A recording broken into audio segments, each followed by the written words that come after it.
Ei ole, sest selle tähistamise plaan oli meil just siis, kui olid raamatukogu päevad ja paraku meie kallale tuli koroona külla väga lähedale ja siis meie pidime oma üritused edasi lükkama, nii et me tähistame seda novembris ja ikka ettevaatlikult, et me kedagi oma suure üritusega ei kahjustaks. Ma arvan, et me tähistame seda lihtsalt ühe toreda päevana, et ei ole kõik korraga kohal, vaid üks tore lugejate päev ja siis saame kokku, kes tulla saavad.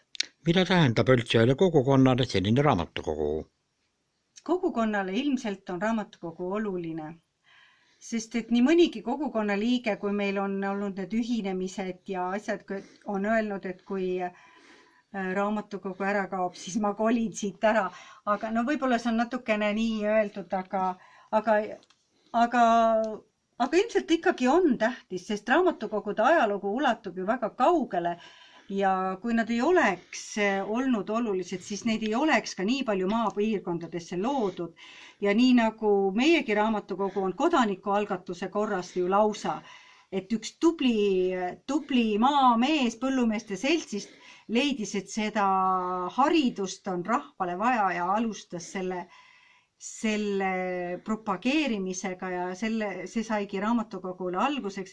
Ja ma arvan, et igal maapiirkonna raamatukogul on oma alguslugu väga põnev. Ja kui juba ta ühes kohas oli, eks seda tehti ka, ikka ju. Eks see algatus ju levis ja on meil ju veel ka vanemaid raamatukogusid kui meie raamatukogu, nii et see on ainult tore. Ja kuna ta on ikkagi üle 100 aasta vastu pidanud, siis see on oluline inimeste jaoks.